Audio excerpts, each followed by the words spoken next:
You are not failing because of your enemies. You are failing because of what you refuse to let go of. The average person spends 11 years of their life on distractions they chose, not because they bring joy, but because silence is unbearable. By the end of this video, you will know exactly what the Stoics identified as the invisible chains that keep brilliant minds imprisoned, and how to cut them without a single word. Marcus Aurelius did not inherit peace. He inherited an empire fracturing at every border, plague moving through Roman streets like a silent conqueror, Senate members who smiled and schemed in equal measure. He ruled from 161 to 180 AD, spending more nights in military tents than in palace chambers. And yet, in the margins of his private journal, he was not planning campaigns. He was quietly eliminating what was destroying him from within. The Stoics of Rome were not ivory tower philosophers. Epictetus was enslaved. Seneca watched emperors fall and nearly lost his own life to political conspiracy. Zeno of Citium built an entire school of thought after losing everything in a shipwreck. These were people who had real burdens. Their philosophy was not theoretical comfort. It was a survival system, refined through genuine suffering, which is exactly why it still works 20 centuries later.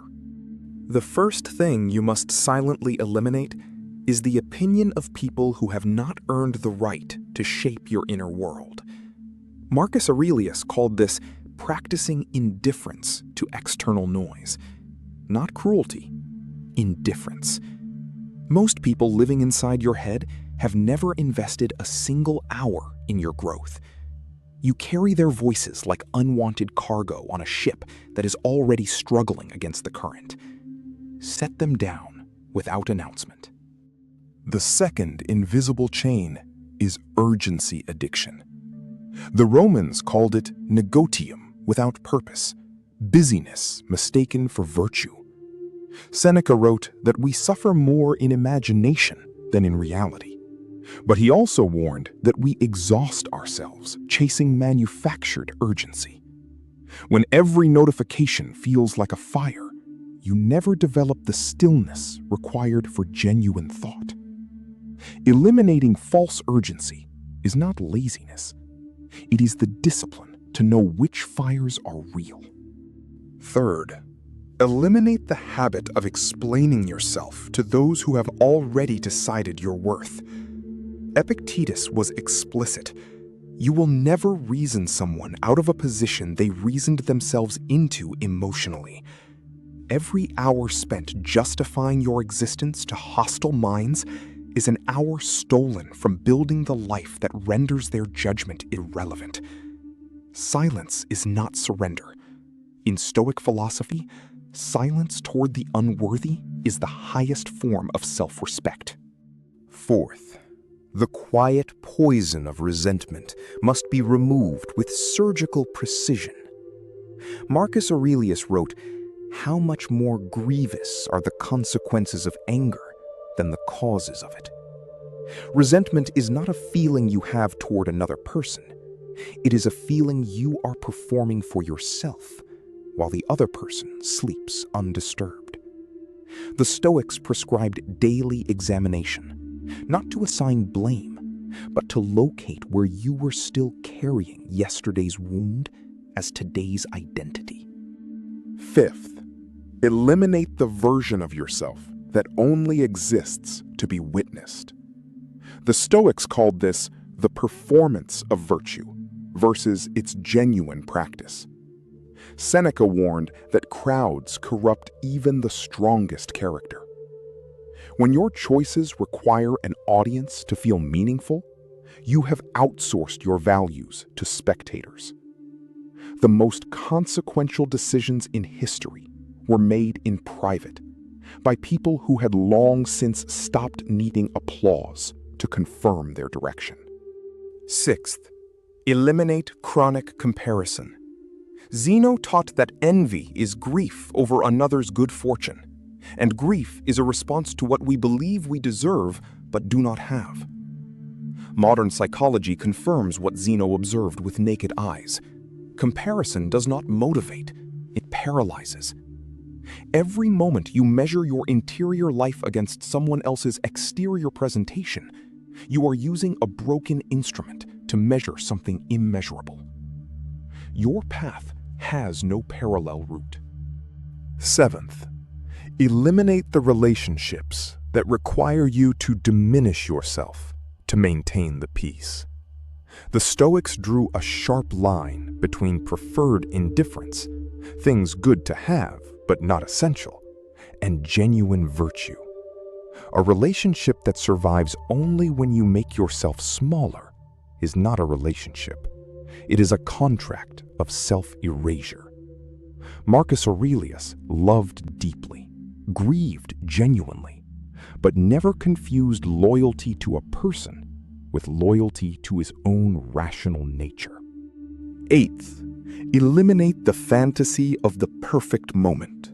Procrastination wears many philosophical masks, but the Stoics identified its root as the illusion of future readiness. Marcus Aurelius wrote, "Confine yourself to the present," not as reckless urgency, but as recognition that the mind always generates reasons to delay what it fears. The moment you are waiting for will not arrive before the discipline to begin. It arrives because of it. To apply this stoically, begin with the evening review. The Pythagoreans practiced it first, and Seneca adopted it explicitly. Each night, ask 3 questions without mercy. Where did I act against my own values today? What did I carry that was not mine to carry? What would I do differently if no one was watching? This is not self-punishment. It is calibration. The Stoics called it the examined life, and they considered its absence a form of inner disorder. Practically, create what the Stoics called a subtraction list, not a goal list. Write down 3 things you will stop doing this week, not add. Most self-improvement fails because it is purely additive, layering new habits onto an unstable foundation. Eliminating one destructive pattern creates more space than acquiring 5 new disciplines. Stoic progress is often invisible. It shows in what is no longer there: the anxiety, the resentment, the performance, the noise. Finally, practice what Marcus Aurelius called voluntary discomfort, with deliberate silence. Once weekly, eliminate something you rely on for comfort but do not need. A social platform, an opinion you seek, a validation you chase. Not as punishment, as training. Each voluntary elimination builds the proof that you are not owned by your preferences. The Stoics called this premeditatio, the rehearsal of autonomy. Every small elimination teaches the psyche that it can survive without what it craved. In the winter of 1707 AD, with plague still devastating Roman provinces, Marcus Aurelius was informed that a general he had trusted deeply had betrayed him. He did not rage publicly. According to Cassius Dio, he spent 3 days in private reflection before responding. When he finally acted, he was measured, precise, and without cruelty. Those who witnessed it said he seemed lighter afterward, not heavier.